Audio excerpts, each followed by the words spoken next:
সুপ্রিয় ছাত্রছাত্রী সবাইকে আমার প্রাণ ঢালা অভিনন্দন। তোমরা ভালো আছো নিশ্চয়। তারপরেও এই করোনার পৃথিবীতে আমরা সুস্থ আছি, এর জন্য আল্লাহর কাছে লাখো শুকরিয়া। তাই আমরা সবাই বলি আলহামদুলিল্লাহ। আমরা একটা কবিতা পড়েছিলাম, মনে আছে মনে হয়। আমাদের ওই বিব্রত রবে আসে নাই কেহ অনিল পরে, সকলের তরে সকলে আমরা, প্রত্যেকে মোরা পরের তরে। এই কবিতার সাথে একটি মানুষের মিল আছে। সেই মানুষটিকে আমরা দেখতে পাচ্ছি, কে? Mother Teresa. মাদার তেরেসা মানবতার প্রতীক। এই মানুষটি মানুষের জন্য অনেক কিছু করেছে, আমরা আস্তে আস্তে জানব। তাহলে আজকে আমাদের পাঠ শিরোনাম মাদার তেরেসা, লেখিকা সঞ্জিতা খাতুন। তো তোমরা মাদার তেরেসার ছোট্ট একটা জীবনী শোনো। মাদার তেরেসা খুব গরিব ঘরের মেয়ে। তার বাবা একজন ঘর তৈরি করা কারবারি, অর্থাৎ আমরা যাদেরকে বলি ঘরামি অথবা মিস্ত্রি। তো মাদার তেরেসা সেই পরিবারে জন্ম নেয়। মাদার তেরেসার বাবার নাম নিকোলাস বোজাজিও। তাদের পারিবারিক ঐতিহ্য, স্ট্যাটাস যাই বলো না কেন, যেমন আমাদের বংশের কিছু উপাধি থাকে, বিশ্বাস বলো, শেখ বলো, সৈয়দ বলো, মন্ডল বলো, ইত্যাদি ইত্যাদি। এইরকম ওনাদের বংশেরও বোজাজিও একটা উপাধি। তো ওনার বাবার নাম চুল্লা, বাবার নাম কি মনে আছে তো? তোমাদের বাবার নাম নিকোলাস বোজাজিও, আর মায়ের নাম ব্রানাফিল। মায়ের নাম ব্রানাফিল মারনে। আর মাদার তেরেসার নাম আগনেস বোজাজিও। মাদার তেরেসা, তাহলে মাদার তেরেসার নাম কখন হলো? এবার তো জানা দরকার, তাই না? তাহলে মাদার তেরেসার নাম মাদার তেরেসা কখন হলো? মাদার তেরেসার নাম হলো যখন মাদার তেরেসা ঠিক করে নিল যে সে মানব সেবা করবে। এই কারণে সে ঠিক করে নিয়েছিল যে তাকে নান প্রশিক্ষণ দিতে হবে। আর এই নান প্রশিক্ষণ দিতে গিয়ে মানব সেবার জন্য কাজ করার মানসিকতা নিয়ে যখন নান প্রশিক্ষণে যায় মানুষ, তখন তাকে গির্জা বাসিনী বলা হয়। গির্জা বাসিনী অর্থাৎ গির্জায় থেকে তাকে মানুষকে সেবা করতে হবে। মাদার তেরেসা সেই সময় তার নাম ধারণ করে মাদার তেরেসা। তো ইনার জন্ম আলবেনিয়ায়, আমরা জানি 1910 সালে 26 আগস্ট ওনার জন্ম আলবেনিয়া শহরে। তো সেখান থেকে উনি মানব সেবার উদ্দেশ্যে ভারতে চলে আসেন। সে সময় 1918 খ্রিস্টাব্দে 1818 সালে যুদ্ধ হয়েছিল এবং সমগ্র বিশ্ব নিয়েই প্রায় যুদ্ধটা হয়েছিল। বিধায় এই যুদ্ধকে বলা হতো, তখন বলা হয়েছিল বিশ্বযুদ্ধ। এই বিশ্বযুদ্ধে মানুষ মর্মান্তিকভাবে দুঃখ কষ্ট পায় এবং তাদের সেবা করার উদ্দেশ্যেই মাদার তেরেসা আমাদের ভারতবর্ষে চলে আসেন। এখানে এসে তিনি গাউন ছেড়ে দেন। মানুষের কাছাকাছি পৌঁছাতে গেলে বাঙালি মেয়েদের মতো উনি শাড়ি পরেন। শাড়ি মাথায় যেটা দেখছে এটা কিন্তু শাড়ি, এটা নীল পাড়ের শাড়ি, পুরা মস্ত মাথা আবৃত করা, পুরা শরীর আবৃত করা। এই শাড়ি মাদার তেরেসা পরিধান করেন। মাদার তেরেসার জীবনে 3টা মাত্র শাড়ি ছিল, 3টা। একটা শাড়ি ময়লা হলে পরিষ্কার করার জন্য আর একটা শাড়ি ব্যবহার করত, আর একটা শাড়ি তুলে রাখা হয়েছিল কখনো কোথাও যদি কোনো প্রোগ্রামে যেতে হয় তাহলে সেই শাড়িটা পরে উনি প্রোগ্রামে যাবেন। এই 3টা শাড়ি ছিল তার জীবনের সম্বল। উনি কলকাতায় বস্তিতে চলে আসেন এবং শাড়ি পরে বাঙালিদের সাথে মিশে গেলেন। বাঙালিদের সাথে মিশে গিয়ে বাঙালিদের সেবা করার উদ্দেশ্যে বস্তির শিশুদের উনি একত্রিত করেন এবং তাদেরকে শিক্ষা দেওয়ার জন্য বস্তিতে একটা স্কুল খোলেন। সেই স্কুলে কোনো বেঞ্চ ছিল না। তোমরা এত সুন্দর বিল্ডিং, এত সুন্দর বেঞ্চ, মাথার উপরে ফ্যান, এই যে সুন্দর পরিবেশ ক্লাস করছো। মাদার তেরেসা যখন স্কুল খুলেছিল শিশুদের নিয়ে, তখন কিন্তু সেই স্কুলে বেঞ্চ ছিল, লেখার মতো কোনো কাগজপত্র ছিল না। তো কি করতো?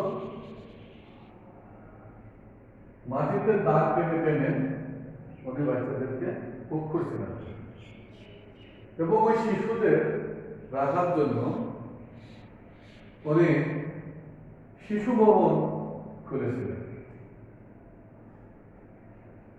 এরকম উনি অনেক সেবামূলক কাজ করেন। এখানে আমরা তার কয়েকটা নিদর্শন দেখতে পাচ্ছি। যেমন রেটো সিস্টার্স, এখানে উনি 3 বছর শিক্ষকতাও করেছিলেন। ওখান থেকে চলে আসলেন শিশু ভবনে। শিশুদের নিয়ে কাজ করতে করতে উনি আরেকটা সংঘ তৈরি করেন, তার নাম হলো নির্মল হৃদয়। এটা করেন 1952 সালে। নির্মল হৃদয় সেখানেও শিশুদের যত্ন আত্মি করেন, খাওয়া, ঘুম পাড়া সাহায্য করেন, সেবা করেন। মায়ের মতো হোক, বোনের মতো হোক, আপন জনের মতো তাদেরকে দেখাশোনা করেন। তারপরে ওদের আর একটা ভবন তৈরি করে, যে ভবনের নাম নবজীবন আবাস। নবজীবন আবাসেও শিশুদের জন্য মুক্ত করে দেয়। সেখানে দুস্থ গরিব বস্তি শিশুদের নিয়ে যায় এবং তাদেরকে সেবা করে। এরকম করতে করতে সমাজের বিত্তবান ব্যক্তিরা চলে আসেন এবং মাদার তেরেসাকে সাহায্য করে এবং সাহায্যের হাত বাড়িয়ে দেয়। তারপরে উনি আস্তে আস্তে আস্তে আস্তে তার সেবা সুযোগ এবং সে সেবার পরিধি আরো বাড়িয়ে তোলেন। উনি কুষ্ঠ রোগ সম্পর্কে আমাদের এখনকার ছেলে মেয়েদের অনেকের ধারণা নেই। কুষ্ঠ রোগটা হলো শরীরের যে কোনো অংশের ঘা হয়, অর্থাৎ ক্ষত হয়, যে ক্ষতটা ভয়ঙ্কর প্রথমে এবং ক্ষত থেকে দুর্গন্ধ বের হয়, সেসব রোগীদের মানুষ সামাজিকভাবে ঘৃণা করে। কিন্তু উনি তাদেরকে তুলে নিয়ে আসেন এবং ওনাদেরকে রাখার জন্য একটা আবাস ভবন গড়ে তোলে, যে আবাসের নাম হলো প্রেম নিবাস।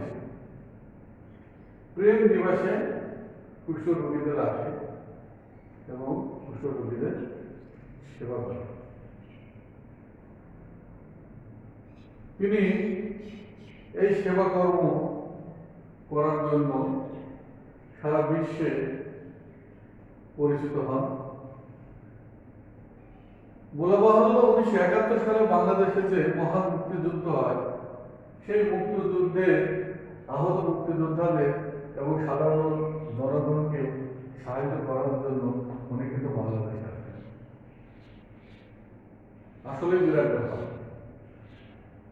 উনি এতটাই মানব বিরোধী ছিলেন, যেখানেই মানবের অবমাননা, যেখানেই মানবেতর জীবনযাপন, সেখানে উনি কিন্তু ছুটে এসেছেন এবং প্রাণ দিয়ে, বুক দিয়ে তাদেরকে সাহায্য করেছে, বুকে তুলে নিয়েছে, মায়ের মতন, কখনো বোনের মতন, কখনো বন্ধুর মতন মানুষকে আগলে রেখেছে। উনি এত কিছু কাজ করার পর সারা বিশ্বে ওনার যখন নাম হয়ে যায় এবং সারা বিশ্ব যখন ওনাকে স্বীকৃতি দেয়, তখন উনি আনন্দ পাননি। ওনাকে আরেকটা ঘটনা শুনলে তোমার অবাক হবে। উনি কিন্তু একজন, তার জীবনের প্রাপ্তি হল নোবেল।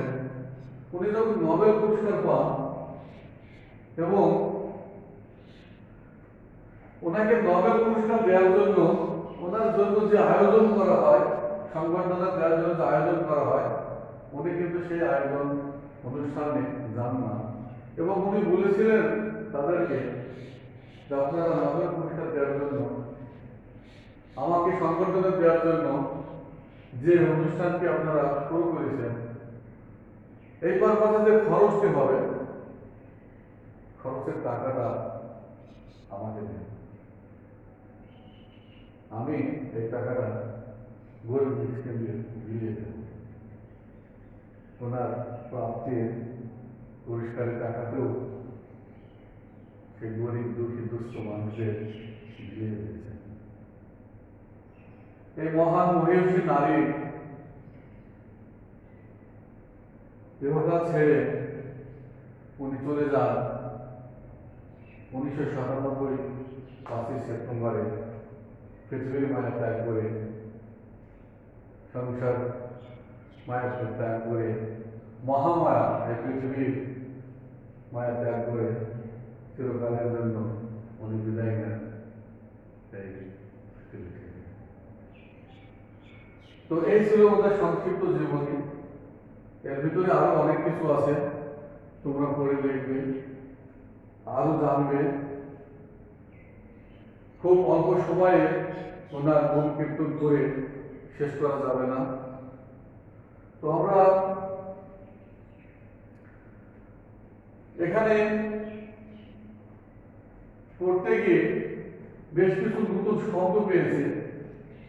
শব্দের অর্থগুলো আমার মনে হয় আমাদের একটু জানার দরকার। কি বলো? হ্যাঁ, মানব দরদী। মানব দরদী বলতে, মানব দরদীর অর্থ কি আমরা সবাই জানি কি? আমরা সবারই একটু জানার দরকার, তাই না?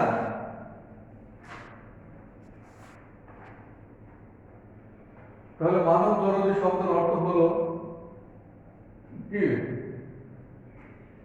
মানব দরদী, দরদ শব্দের অর্থ তো মায়া, দরদ করা, তাই না? মানব বলতে মানুষ, মানুষের প্রতি দয়া, দয়াশীল হওয়া, মানুষকে ভালোবাসা, মানব ধর্মী। তারপর আরেকটা শব্দ সন্ন্যাস ব্রত। সন্ন্যাস ব্রত, সন্ন্যাস ব্রত বলতে কি বোঝে? সন্ন্যাস ব্রত আমরা কিন্তু সমাজে শব্দটা ব্যবহার করে থাকি। কোনো মানুষ যদি সংসার বিভাগী হয় বা বিয়ের সাথে না করে, আমাদের দাদা দাদিরা অনেক সময় বলে থাকে, তুই কি সন্ন্যাস হইলি নাকি, তুই কি সন্ন্যাসী হয়েছিস নাকি, সংসারে কোনো মন নেই, কাজে কর্মে মন নেই। তার মানে কি? সন্ন্যাস সব মানেই হলো সংসার ত্যাগী এবং ধর্ম প্রচারক। এক সময় আমাদের দেশে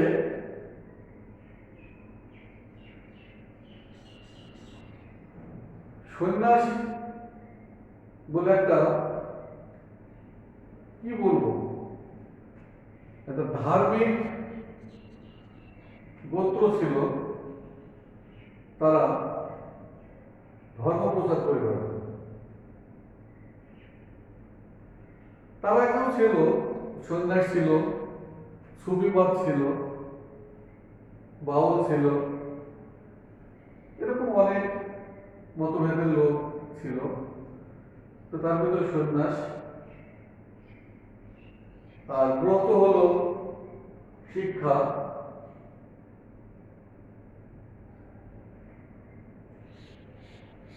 আয়ত্ত করা, ব্রত নেওয়া।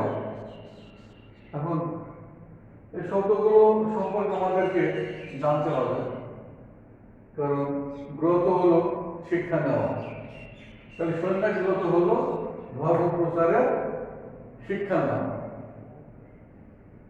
তারপর মাদার তেরেসা, উনি কিন্তু ধর্ম প্রচারের জন্য সন্ন্যাস ব্রত শিক্ষা নিতে গিয়েছিলেন এবং সেই শিক্ষার নাম ছিল নাম, যে নামের শব্দের অর্থই হলো গির্জা বাসিনী।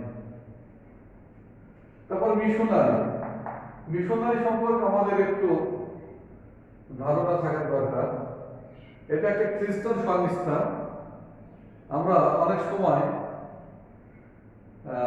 খ্রিস্টানদের এলাকাকে মিশন বলে থাকি বা মিশনারি বলে থাকি।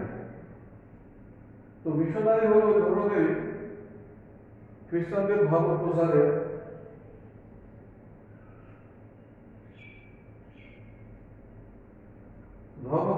জন্য একটা প্রতিষ্ঠানের নাম মিশনারি। নাম মানে তো বললাম গির্জাবাসিনী। অনাথ, অনাথ মানে তো আমরা জানি নাকি?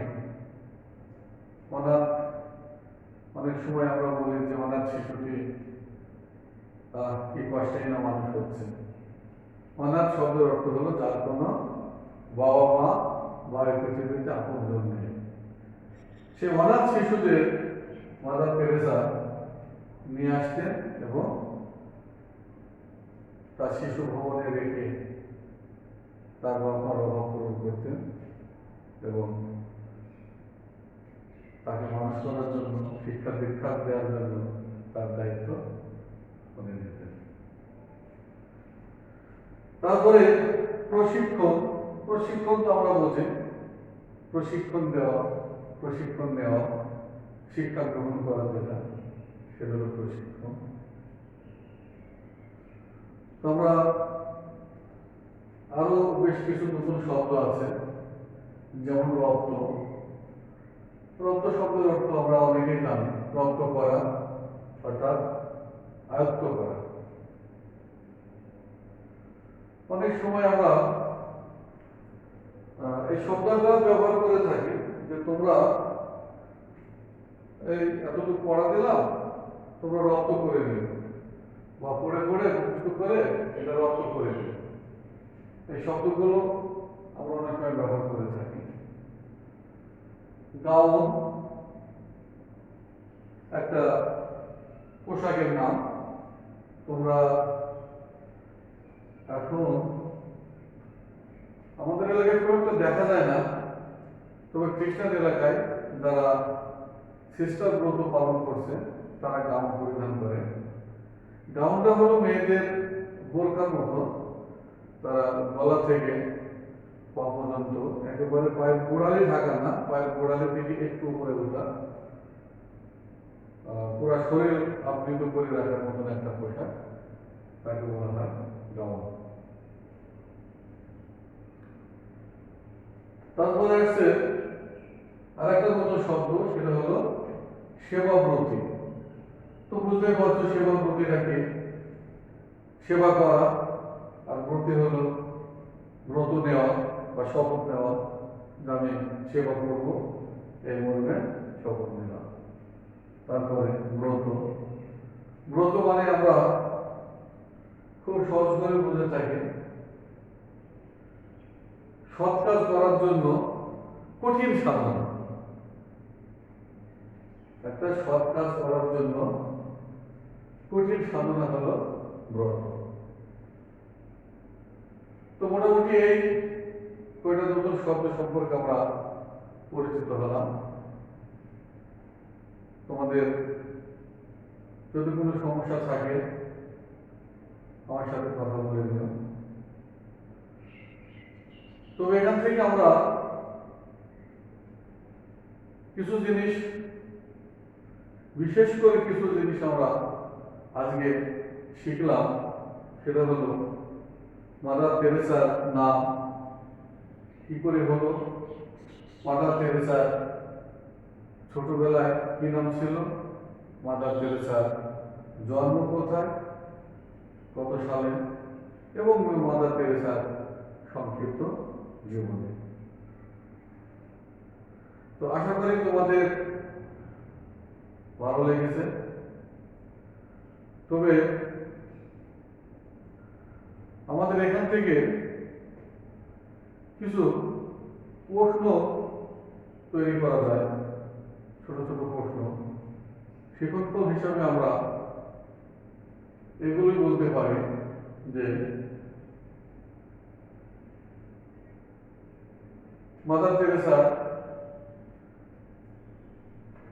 জন্মস্থান কোথায়, জ্ঞানমূলক একটা প্রশ্ন, আমরা এটা অবশ্যই বলতে পারবো। জন্মস্থান আলবেনিয়া। কত সালে জন্ম? 1910 সাল 26 আগস্ট। মাদার তেরেসার মতো করে আমরা জীবনযাপন করতে পারবো। এখান থেকে আমরা আরো শিক্ষা গ্রহণ করতে পারলাম যে মাদার তেরেসার মতো মানুষকে আমরা ভালোবাসবো, মানুষের সুখে দুঃখে আমরা এগিয়ে যাব এবং মানুষের পাশে থাকবো। এই ব্রত আজ থেকে আমরা গ্রহণ করব। তো যা হোক, অল্প সময়ের ভিতরে আমি যতটুকু পারলাম মাদার তেরেসা সম্পর্কে তোমাদেরকে বললাম। তোমরা আরো ভালো করে পড়ে আরো বিশদ আকারে জানতে পারবে। আমি তোমাদের স্যার মোহাম্মদ আক্তার হোসেন, সরকারি শিক্ষক, সন্ধানী স্কুল অ্যান্ড কলেজ, টাঙ্গাইল। আজকের মতো পাঠ এখানেই সমাপ্ত করা হলো। আবার দেখা হবে অন্য কোনো এক ক্লাসে। ধন্যবাদ।